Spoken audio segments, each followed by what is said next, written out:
bonsoir, bienvenue dans votre podcast historique. Aujourd'hui, l'histoire des présidents de la République. Avant de commencer mon long argumentaire, car on a eu énormément de présidents dans l'histoire, je tenais à vous informer de deux choses très importantes. Premièrement, j'ai décidé de m'arrêter à François Hollande.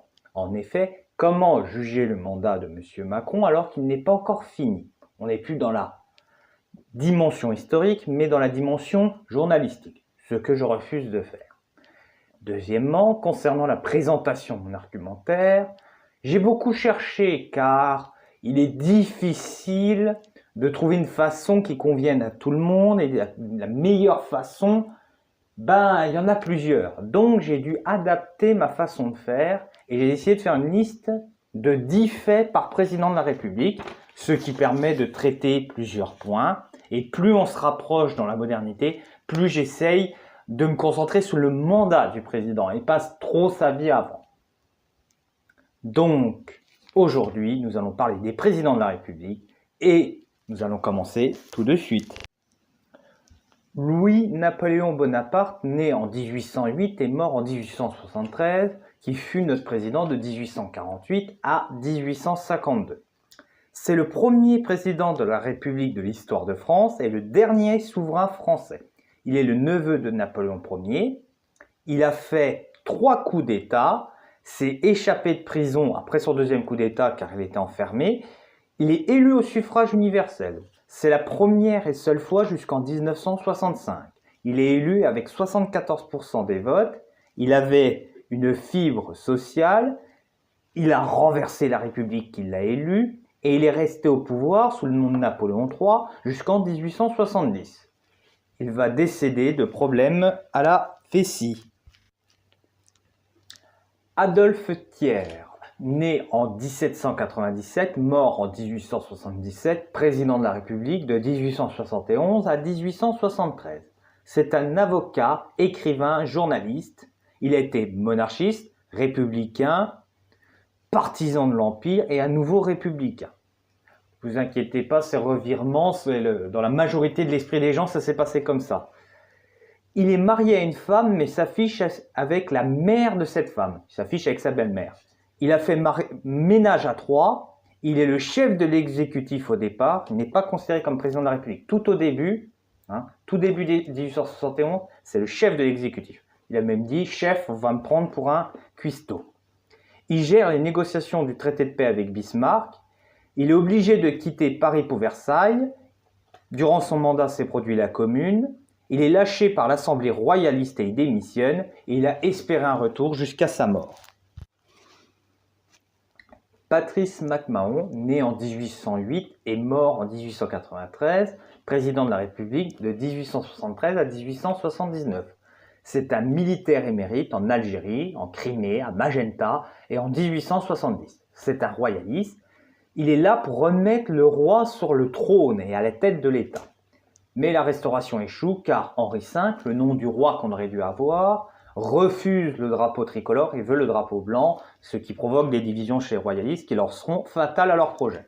Gouvernement d'ordre moral, chute des royalistes qui avaient l'Assemblée et qui voulaient récupérer l'exécutif, à la fin, ils n'ont ni eu l'exécutif, ni eu le législatif. Il va être, sous son mandat, voter des lois de 1875 qui vont réglementer la Troisième République. Il démissionne pour ne pas virer des généraux. Lors de sa retraite, il préside la Société de secours aux blessés militaires. Il a eu des obsèques à la Madeleine et aux Invalides. Jules Crévy, né en 1807, mort en 1891, président de 1879 à 1887. Sous son mandat, il y aura la révision de la Constitution, les 2 chambres à Paris, l'Élysée, demeure du président, la Marseillaise qui devient l'hymne national et le drapeau tricolore qui devient le drapeau de la France. Tout ça en 1879. Loi scolaire, loi syndicale, loi sur le divorce, loi sur les municipales qui dit que chaque maire est élu par le peuple, sauf à Paris qui aura un régime spécial jusque dans les années 70. C'est sous sa présidence que Boulanger devient ministre. Il est réélu en 1885. Il y a eu des campagnes d'exploration coloniale. C'est un franc-maçon rigide et démissionne suite au scandale des décorations, qui est un scandale du style « tu me donnes un petit peu d'argent, je te donne la Légion d'honneur. Tout ça organisé par le mari de sa fille. Sadi Carnot, né en 1837, mort en 1894, président de la République de 1887 à 1894. Fils d'Hippolyte Carnot et petit-fils de Lazare Carnot, réputation de probité, fin de la crise boulangiste, scandale du Panama, mais il n'est pas concerné, passé ministériel, élu car il a un profil consensuel, c'est un ancien député de Côte d'Or, il a des problèmes avec des anarchistes qui font de nombreux attentats à Paris, il est poignardé par un anarchiste et c'est le premier président à avoir été assassiné. Jean-Casimir Perier, né en 1847, mort en 1907, président de 1894 à 1895. C'est le mandat le plus court. Me voilà prisonnier. Telle était sa réaction au moment de son élection.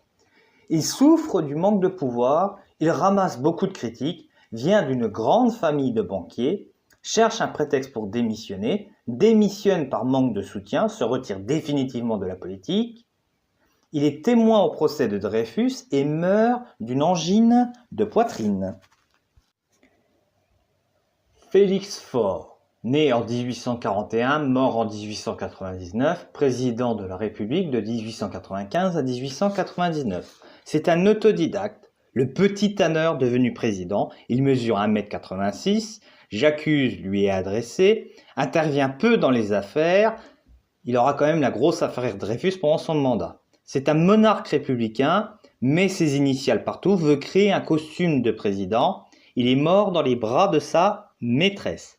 Situation assez rocambolesque, après une réunion, il a voulu passer du bon temps avec sa maîtresse. Malheureusement, il a fait un AVC dans des positions fort fâcheuses.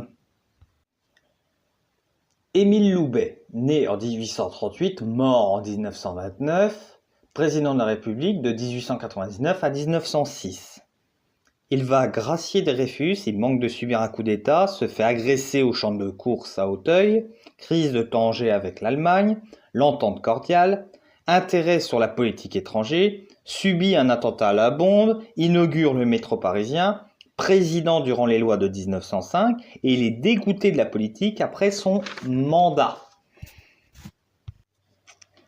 Armand Fallières, né en 1841, mort en 1931, président de la République de 1906 à 1913, a viré son cuisinier car il a refusé de piquer à l'ail de la viande servie durant un repas officiel. Il a des vignes, il est hostile à la peine de mort, le premier à utiliser la voiture pour ses déplacements officiels, a su s'entourer de ministres marquants, comme Briand, Poincaré ou Clémenceau. Fin de l'affaire Dreyfus, c'est sous son mandat qu'on a mis en place l'isoloir, il a un rôle d'arbitre, il est très populaire et se retire dans sa résidence au Loupillon dès qu'il a un week-end ou que c'est le moment de la retraite. Raymond Poincaré, né en 1860, mort en 1934, président de la République de 1913 à 1920.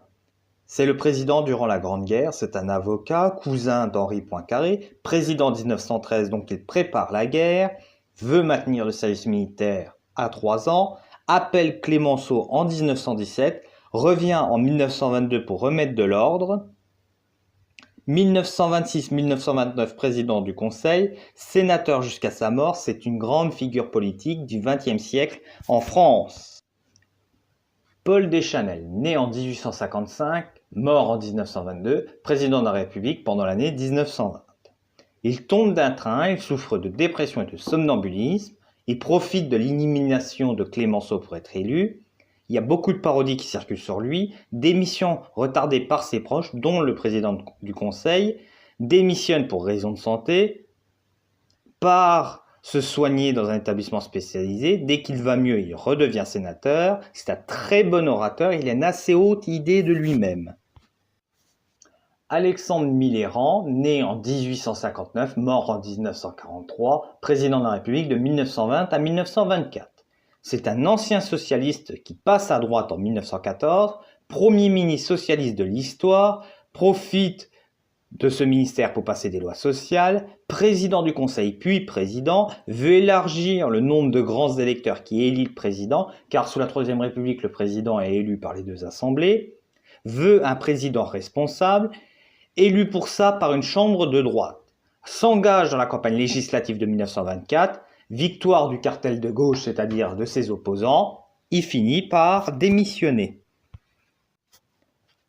Gaston Doumergue, né en 1863, mort en 1937, président de la République de 1924 à 1931. Président célibataire, il se mariera la veille de son départ. C'est un protestant. Il y aura 16 gouvernements en France entre 1924 et 1926. Rappel Poincaré en 1926. Ministre des Finances reste en moyenne 37 jours pendant cette crise ministérielle. Président des années folles, président durant la crise de 1929, président du Conseil suite aux événements du 6 février 1934, utilise beaucoup la radio à cette époque-là, veut modifier le rôle du président et doit démissionner de la présidence du Conseil à cause de ça. Paul Doumer, né en 1854, mort en 1932, président de 1931 à 1932. 4 de ses fils sont morts durant la Première Guerre mondiale. Il est le gouverneur général en Indochine pendant quelques années, battu à l'élection de 1906 par Fallières. 74 ans à son élection, c'est le plus vieux de l'histoire, veut offrir au président un prestige moral. Veut pour le président un rôle différent. Il inaugure des expositions et fait des discours dans les fêtes populaires. A eu Laval comme ministre et est assassiné par balle par un Russe. Sa famille refuse qu'on l'inhume au Panthéon. Albert Lebrun, né en 1871 et mort en 1950, président de 1932 à 1940. 16 gouvernements en 7 ans, moyenne d'un gouvernement 6 mois. Opposant au Front populaire, a manqué de démissionner lors de la victoire du Front populaire, a accepté la mort dans l'âme le gouvernement du Front populaire, a fait beaucoup de remontrances au Front populaire. Il décide de se représenter en 1939, a appelé Pétain au gouvernement, qui l'a viré, et il est témoin au procès de Laval et de Pétain. Vincent Auriol, né en 1884, mort en 1966, président de la République de 1947 à 1954. 7 ans, 16 gouvernements. Il s'est blessé avec un pistolet à amorce à 3 ans, c'est pour ça qu'il portera des lunettes assez longtemps dans sa vie. Partisan de la paix avec l'Allemagne en 1914, ministre des Finances sous le Front populaire, subit la guerre d'Indochine, le début de la guerre d'Algérie, le début de la guerre froide, a remanié l'Élysée, créa le SMIG, l'ancêtre du SMIC, et veut être un arbitre comme président. René Coty, né en 1882, mort en 1962, président de la République de 1954 à 1959. Élu au bout de 13 tours, vétéran de la Grande Guerre, dissout la Chambre des députés, 8 gouvernements en 4 ans, fin de la guerre d'Indochine, sa femme meurt durant son mandat, appelle De Gaulle au président du Conseil, reste dans l'ombre du général, dernier président de la 4e République et premier de la 5e République. Quitte le pouvoir après la proclamation de la 5e République. Charles de Gaulle, né en 1890, mort en 1970, président de 1959 à 1969. Durant son mandat, il y aura la politique de décolonisation en France, subit 2 attentats en 1961 et 1962, propose l'élection du président de la République au suffrage universel, rembourse une partie de la dette, retrait de l'OTAN, voyage en URSS en 1966 alors que normalement il est dans le camp opposé, condamne Israël pendant la guerre des 6 jours, le Concorde, mai 68 et le nucléaire à la française. Georges Pompidou, né en 1911, mort en 1974, président de la République de 1969 à 1974. C'est un ancien professeur de français, latin et grec, professeur à Hippocagne, premier ministre de Gaulle, il va dévaluer le franc, refuser de mettre en place le quinquennat alors que c'était prévu, premier choc pétrolier, politique de sécurité routière, fait une modernisation de l'agronomie et de l'agriculture, continue la politique gaulliste à l'étranger avec quelques exceptions comme le Royaume-Uni dans l'Union européenne, la Communauté économique européenne à l'époque, et enfin lance le projet de TGV.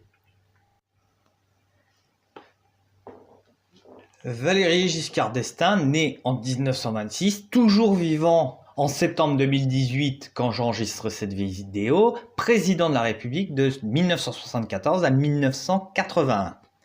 Alors, il va commencer par une carrière de l'administratif, puis une longue carrière ministérielle. C'est une figure de la droite des années 1970, il met la majorité à 18 ans, réforme le divorce et la sécurité sociale, met la loi sur l'IVG, le collège unique, il y aura malheureusement les affaires des diamants de Bokassa, il a une opposition double avec Mitterrand et Chirac, construction européenne, et a continué une carrière de député. François Mitterrand, né en 1916, mort en 1996, président de la République de 1981 à 1995. Dissous l'Assemblée en 1980 et en 88, abolition de la peine de mort, radio libre autorisée, dévaluation du franc en 81, 82 et 83, semaine de 39 heures, il y a le Rainbow Warrior, la création du RMI, loi sur le financement des partis politiques, première guerre du Golfe et le traité de Maastricht. Jacques Chirac, né en 1932, toujours vivant en septembre 2018 au moment de l'enregistrement de cette vidéo, président de la République de 1995 à 2007. Reprise puis arrêt des essais nucléaires, fin du service militaire, dissolution de l'Assemblée en 1997, traité d'Amsterdam, l'Union européenne gère la politique migratoire, les 35 heures, le quinquennat remplace le septennat, réélu avec 82% face à Jean-Marie Le Pen en 2002, ce qui est le plus gros score jamais fait dans une présidentielle au suffrage universel, non à l'intervention en Irak, charte de l'environnement et inscrit l'interdiction de la peine de mort dans la Constitution de la France. Nicolas Sarkozy, né en 1955, président de la République de 2007 à 2012. Réforme universitaire en 2007, crise économique de 2008, réforme des retraites en 2010, défiscalisation des heures supplémentaires, rapport divergent avec Kadhafi, plus divers scandales, guerre en Libye, implication dans la crise en Côte d'Ivoire, réduit les dépenses militaires, revient à l'OTAN, battu comme Valéry Giscard d'Estaing au deuxième tour par un candidat socialiste. François Hollande, né en 1954, président de 2012 à 2007.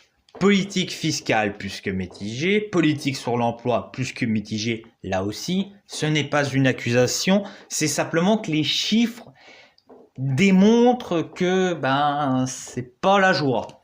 Mariage pour tous, attentat islamiste, crise de la dette grecque, crise des migrants, intervention au Mali et en Centrafrique, scandale avec lui et dans son gouvernement, le Brexit, et il refuse de se représenter en 2017.